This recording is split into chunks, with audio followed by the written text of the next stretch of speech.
पिछले एपिसोड में बायमैन ने एयरशिप के ऊपर अटैक कर दिया था, जहां पर कि वे इसका अटैक से बचने के लिए कुछ भी नहीं कर पाए थे और इसीलिए वे सभी उसमें बहुत बुरे तरीके से इंजर्ड हो गए थे। अब अगले सीन में हम देखता है कि बायमैन भागते हुए डीमन एम्परर के सामने आता है, लेकिन हम देखता है कि डीमन एम्परर असल में इसके ऊपर गुस्सा था और कहता है कि बिना परमिशन के एक्सोर्सिज्म पास से बाहर जाने की हिम्मत कैसे हो गई, और इसके अलावा तुमने तो सीक्रेट टेक्निक को हजारों माइल के एरिया में फैला दिया था और अब इसीलिए मुझे इसके बारे में तुम्हारा एक्सप्लेनेशन चाहिए। तब हम देखता है कि बायमैन भी इसके बारे में बात करने के लिए रेडी हो गया था और वो डीमन एम्परर से कहता है कि आपको इसके बारे में चिंता करने की जरूरत नहीं है, क्योंकि वैसे भी हाउ चेन वहाँ से मेरे हाथों से बच कर नहीं जा सका और मैंने उसे यूमो माउंटेन रेंज के अंदर मार दिया। लेकिन हम देखता है कि इसके ऐसी बात सुनकर डीमन एम्परर भी हैरान हो जाता है और फिर उससे पूछता है कि तुमने क्या कहा। तब इस पर बायमैन कहता है कि मैं इसके बारे में सही बोल रहा हूँ, क्योंकि मैंने ऐसा करने में कोई भी गलती नहीं की और मैंने खुद उसे अपने हाथों से मारा है। मगर वही हम देखता है कि इनको ऐसे बातों के ऊपर यकीन नहीं हो रहा था और इसीलिए वे इसके ऐसे बात से हैरान होते हैं। लेकिन तभी हम देखता है कि डीमन एम्परर इसके ऊपर काफी गुस्सा हो गया था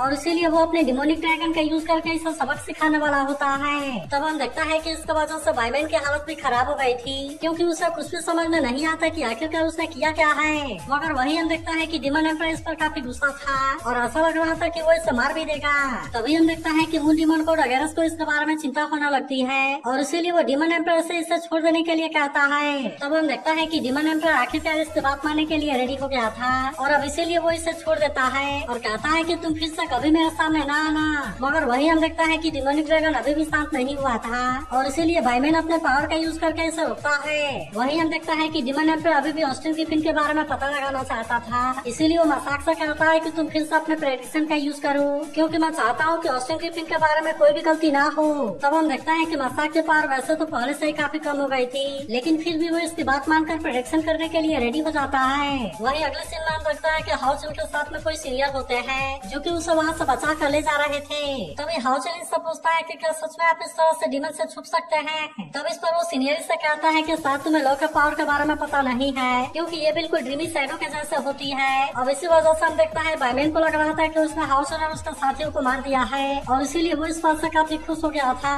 फिर हम देखता है कि वो सीनियर हाउचन को अपने साथ लेकर यहाँ से जाने लगते हैं और कहता है कि तुम्हें किसी चीज के बारे में चिंता करने की जरूरत नहीं है, क्योंकि जब तक मैं यहाँ पर हूँ कोई भी तुम्हारे बारे में डिटेक्ट नहीं कर सकता है, क्योंकि मेरे होते हुए कोई भी तुम्हारे बारे में पता नहीं लगा सकता। तब हम देखता है कि हाउचन भी इनकी बात मानने के लिए रेडी हो जाता है और सोचने लगता है कि ये सीनियर आखिरकार किस नाइट वॉल से है। तभी उसे ऐसा फील होता है कि इनके बॉडी का वाला बिल्कुल इसके डैड के जैसे है और इसीलिए वो इस बात से थोड़ा सा हैरान था। वही हम देखता है कि एक्सोर्सिज्म पास के सामने बहुत सारे डिमन आ गए थे, जहाँ पर कि वे इनके ऊपर अटैक करना भी शुरू कर देते हैं। मगर वही हम देखता है कि वे लोग भी इनका सामना करने के लिए रेडी थे, इसीलिए वे भी अपने पावर का यूज करके इनको मारने के लिए रेडी हो जाते हैं और फिर कहता है कि इनमें से कोई भी एक्सोर्सिज्म पास के नजदीक नहीं आना चाहिए। तब इसके बारे में सुनकर बाकी लोग भी डिमन के ऊपर अटैक करना शुरू कर देते हैं, लेकिन तभी हम देखता है कि वे चारों डिमन भी यहाँ पर आ गए थे और कहने लगता है कि बायमैन तो अकेले रिवॉर्ड को लेने के लिए चला गया, लेकिन हम भी यहाँ पर केवल ऐसे ही रहने के लिए नहीं आए हैं और इसीलिए अगर हमने एक्सोर्सिज्म पास को हरा दिया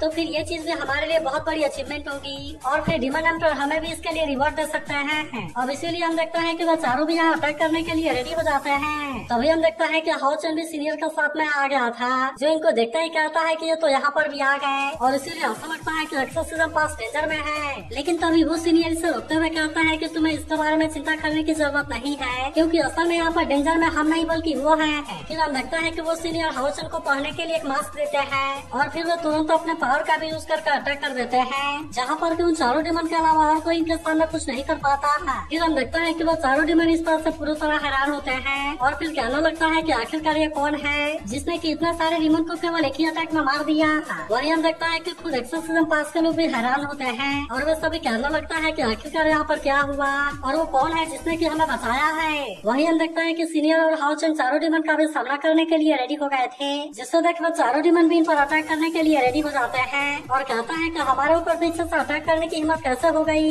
मगर वही हम देखता है कि सीनियर को तो इसके बारे में कोई चिंता नहीं होती, इसीलिए वो यहाँ पर अपने किसी पावर का यूज करता है और हम देखता है कि वो चारों डिमन किसी अजीब सी जगह पर आ गए थे और अब इसीलिए वो चारों भी हैरान होते हैं कि आखिरकार ये कैसी जगह है। वही वो सीनियर हाउचन से कहता है कि तुम्हें इसके बारे में चिंता करने की जरूरत नहीं है, क्योंकि मैंने इनको लोरेल में ट्रैप कर दिया है और अब इसीलिए वे यहाँ पर कुछ भी नहीं कर सकते। तभी हम देखता है कि वे डिमन भी इन पर अटैक करने के लिए आने लगते हैं, इसीलिए हाउचन भी इनका सामना करने के लिए रेडी हो गया था और इसे रोकते हुए कहता है कि तुम्हारा ओपोनेंट मैं हूँ। तभी इसी में सुन लगता है कि कि तीनों डीमन एक साथ में सीनियर पर अटैक करने के लिए आते हैं, लेकिन सीनियर ने अपने केवल एक ही अटैक से इन तीनों को हरा दिया था। अब इसीलिए हाउचन भी हैरान होता है कि आखिरकार यह सीनियर कौन है, क्योंकि इन्होंने केवल अपने एक ही अटैक से तीनों डीमन को हरा दिया। लेकिन वही हम देखता है कि डीमन भी हाउचन पर अटैक करने के लिए रेडी हो गया था और कहता है कि तुम मेरा सामना करने के लिए क्वालिफाई नहीं हो। तब हम देखता है कि हाउचन अपने डिवाइन सील का यूज करके अपने आप को बचाने के लिए कोशिश करता है, लेकिन हम देखता है कि फिर भी वो इसका सामने कुछ भी नहीं कर पाता। लेकिन वही अब हम देखता है कि सीनियर भी शांत रहने वाले नहीं होते, इसीलिए वे भी अपने पावर का जलवा दिखाने के लिए रेडी हो गए थे। और हम देखता है कि वे तुरंत यहाँ पर अपने निर्वाणा को ओपन कर देते हैं। फिर हमें पता चलता है कि इसमें असल में 12 मून डिस्क है, जो कि एक तरह से टोटल 12 स्किल को रिप्रेजेंट करते हैं। इसी बीच हम देखता है कि डीमन इन पर अटैक करने के लिए कोशिश कर रहे थे, लेकिन वे असल में सीनियर के सामने कुछ भी नहीं कर पाते। जबकि वही हम देखता है कि सीनियर ने सारे मून डिस्क को एक्टिवेट कर दिया था और अब इसीलिए वो हाउचन से कहता है कि तुम्हें इसे ट्राई करो। तब हम देखता है कि हाउचन भी तुरंत इसके लिए रेडी हो गया था और वो इसमें से एक मून डिस्क को चूज करता है। फिर हम देखता है कि वो जैसे ही इसके अंदर फेंकता है, यहाँ पर इसमें से कोई स्किल एक्टिवेट होने लगती है, जिससे देख सीनियर कहता है कि ये तो जीव है। फिर हम देखता है कि उसमें से निकलने वाली पावर हाउचन के बॉडी में जाने लगती है, जिससे देख वे डीमन फिर से इस पर अटैक करने के लिए आने लगते हैं। लेकिन तभी हम देखता है कि इस पावर से हाउचन की स्पीड काफी बढ़ गई थी, इसीलिए डीमन इसका कुछ भी नहीं कर पाता और हाउचन भी हैरान होता है कि मेरी स्पीड इतनी फास्ट कैसे हो गई। वही हम देखता है कि सीनियर भी लगातार डीमन के साथ में फाइट कर रहे थे और फिर वह हाउचन से कहता है कि लड़के तुम तो बहुत ही लकी हो, क्योंकि तुम पहले बार में इम्यून के रूम को पा गए। फिर वो हाउचन से कहता है कि तुम इन तीनों को मेरे लिए छोड़ो और अब तुम अकेले उसके साथ में खेलो। तब हम देखता है कि हाउचन भी तुरंत इसके लिए रेडी हो गया था, इसीलिए वो अपने पावर को एक्टिवेट करके डीमन पर अटैक करने के लिए चला जाता है, जहाँ पर हम देखता है कि वो डीमन अब इसके सामने कुछ भी नहीं कर पा रहा था, क्योंकि हाउचन की स्पीड पहले से काफी बढ़ गई थी, इसीलिए हाउचन का सामना कर पाना इसके लिए काफी मुश्किल हो गया था। तभी हम देखता है कि वो गुस्से में फिर से हाउचन पर अटैक करने के लिए आता है, लेकिन इस बार भी हाउचन ने अपने आप को बहुत ही आसानी से बचा लिया था। फिर हम देखता है कि हाउचन भी इस पर अटैक करने के लिए कोशिश करता है, लेकिन उसके अटैक का इस पर कोई ज्यादा असर नहीं होता, इसीलिए वो डीमन हाउचन से कहता है कि अगर तुम्हारी स्पीड तेज हो गई तो क्या हुआ, लेकिन फिर भी तुम्हारा अटैक का मेरे ऊपर कोई असर नहीं हो रहा। अब इतनी बात करने के बाद हम देखते हैं कि वो फिर से इस पर अटैक करने के लिए आ जाता है, लेकिन इस बार भी हाउचन अपने आप को बहुत ही आसानी से बचा लेता है और इसीलिए वो डीमन इस बार भी इसका कुछ नहीं कर पाता। तभी वो सीनियर हाउचन से कहता है कि मैंने कभी भी प्योर व्हाइट ब्लेड के बारे में नहीं सीखा, लेकिन इसे देखते ही हाउचन को अपने फादर का स्टाइल के बारे में याद आने लगती है, जहाँ पर कि वे इसे व्हाइट ब्लेड के बारे में सिखाने की कोशिश कर रहे थे। इसीलिए हाउचन कहने लगता है कि हमें एक साथ में स्पिरिचुअल पावर को इकट्ठा करना होगा, लेकिन अगर हम इसमें और आगे जाना चाहते हैं तब इसके लिए हमें हेवन और अर्थ के बीच के स्पिरिचुअल पावर को सेंस करना होगा। अब हम देखता है कि वे प्योर व्हाइट ब्लेड के पावर का यूज करके अटैक करने के लिए रेडी हो जाते हैं, जहाँ हम देखता है कि डीमन भी इन पर अटैक करने के लिए आने लगे थे, लेकिन तभी हम देखता है कि वे दोनों भी अपने इस पावर का यूज करके अटैक कर देते हैं और अब इसीलिए वे डीमन इस पावर के सामने कुछ भी नहीं कर पाते। वही उधर हाउचन कहता है कि ये तो इस गेम की असली पावर है। वही हम देखता है कि वे डीमन अभी भी जिंदा होते हैं और इसीलिए वो इन पर अटैक करने के लिए आने लगे थे, लेकिन फिर भी हम देखता है कि सीनियर को इसके बारे में कोई चिंता नहीं होती, इसीलिए वो फिर से हाउचन के साथ में अटैक करने के लिए चले जाते हैं, जहाँ पर कि डीमन इस बार भी इनके सामने कमजोर पड़ने लगे थे। लेकिन तभी हम देखता है कि डीमन ने अपने पावर का यूज करके हाउचन को चारों तरफ से घेर लिया था और फिर वो कहता है चलो देखता हूँ कि तुम यहाँ पर क्या कर पाते हो। लेकिन वही हम देखता है कि फिर से ड्रॉ करने की बारी आ गई थी, इसीलिए हाउचन फिर से इसमें सब पावर को चूज करता है, लेकिन तभी हम देखता है कि डीमन भी इस पर अटैक करने के लिए आ गया था,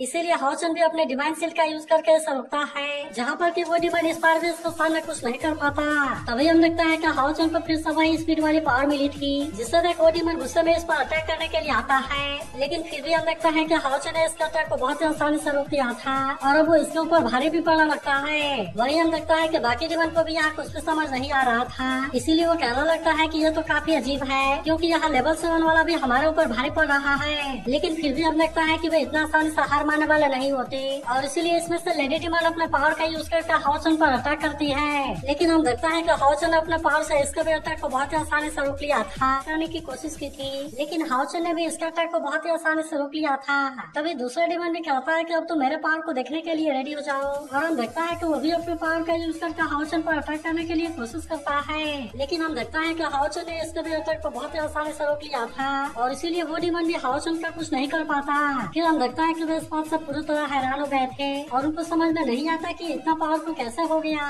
तभी हम देखता है कि एक और डीमन भी अपने पावर का यूज करके अटैक करने के लिए आता है, जिससे देख हाउचन भी अपने पावर का यूज करके इस पर अटैक करने लगता है और अब इसीलिए वो डीमन भी हाउचन के सामने कुछ नहीं कर पाता। वही हम देखता है कि वो सीनियर इस बात से मुस्कुरा रहे थे और फिर वे हाउचन से पूछते पूछता है कि क्या तुम्हें इसमें मजा आ रहा। फिर वह कहता है कि इस लड़के को तो दोनों बार में इब्लिस पिन का पावर मिला और इसीलिए कहीं ऐसा तो नहीं कि आज की प्रोबेबिलिटी हाई है। अब इसीलिए हम देखते हैं कि वे भी इसे ट्राई करने के लिए रेडी हो जाते हैं और वे भी इसमें से फिर से ड्रॉ करने की कोशिश करता है। लेकिन तभी हम देखता है कि यहाँ पर कोई पावर इसे बैन कर देती है, इसीलिए इसे देख सीनियर इस बात से परेशान हो जाते हैं और फिर वह कहता है कि क्या उसमें सीरियस है। लेकिन तभी हम देखता है कि इसमें से कोई पावर निकलकर सीनियर को कैद कर लेती है, जिससे देख सीनियर कहता है कि ये तो प्रॉब्लम हो गई और अब इसीलिए मुझे किसी तरह से जेड साइन को ब्रेक करना होगा। वही हम देखता है कि हाउचन को भी सीनियर के बारे में चिंता होने लगती है। तभी इसे देख डिमन को लगता है कि सीनियर इसमें फंस गया है, इसीलिए वो अब हाउचन को बचाने के लिए कुछ भी नहीं कर सकता और अब इसी बारे में सोचकर वो हाउचन पर अटैक करने के लिए जाना लगता है। मगर तभी हम देखता है कि सीनियर अपने पावर का यूज करके इसे कैद कर लेते हैं, जिसके बाद वो डिमन इनके सामने कुछ भी नहीं कर पाता और हम देखता है कि सीनियर ने इसे भी अपने साथ में खींच लिया था। फिर वह हाउचन से कहता है कि तुम मेरे बारे में चिंता मत करना और तुम इनके साथ में आराम से खेलो। वहीं हम देखता है कि हाउचन इन तीनों के बीच में अकेला हो गया था, इसीलिए वे तीनों अपने अपने पावर का यूज करके चारों तरफ से इस पर अटैक करने लगते हैं। मगर फिर भी हम देखता है कि हाउचन को इसके बारे में कोई चिंता नहीं होती, इसीलिए वो अपने आप को इनके सारे अटैक से बचाना लगता है और हम देखता है कि वो इनके बहुत ही आसानी से सामना कर रहा था। तभी हम देखता है कि एक डिमन फिर से अपने पावर का यूज करके अटैक करने आता है, लेकिन हाउचन ने इसे भी बहुत ही आसानी से रोक लिया था। तब इसे देखो लेडी डिमन कहती है कि तुम्हें इतना प्राउड होने की जरूरत नहीं है और अब हम देखता है कि वे अपने रियल पावर का यूज करके अटैक करने के लिए रेडी हो गए थे ताकि वे हाउचन को जल्दी से हरा सके। मगर फिर भी हम देखता है कि हाउचन को इसके बारे में कोई चिंता नहीं होती, इसीलिए वो फिर से अपने डिवाइन सील का यूज करके इनके अटैक को रोकने लगता है। मगर वही हम देखता है कि लेडी डिमन इसे देखकर हंसने लगती है, क्योंकि उसे लग रहा था कि हाउचन इस बार इनके सामने कुछ भी नहीं कर पाएगा और इसीलिए वे इसे बहुत ही आसानी से हरा देंगे। लेकिन तभी हम देखता है कि फिर से पावर को ड्रॉ करने की बारी आ गई थी, इसीलिए हाउचन फिर से इसे चूज करता है। लेकिन तभी हम देखता है कि वो डिमन का अटैक इसके ऊपर भारी पड़ गया था और अब इसीलिए वो इसमें काफी इंजर्ड हो जाता है। लेकिन हम देखता है कि इस समय वो पावर भी एक्टिवेट हो गई थी, जो कि हाउचन के सारे इंजरी को बहुत ही आसानी से हील कर देती है और इसीलिए हाउचन भी इस बात से हैरान हो गया था। मगर तभी अचानक से हम देखता है कि इसके अंदर से पावर निकल कर डिमन के अंदर जाने लगती है, जिसकी वजह से वे इसमें बहुत बुरे तरीके से इंजर्ड होने लगे थे।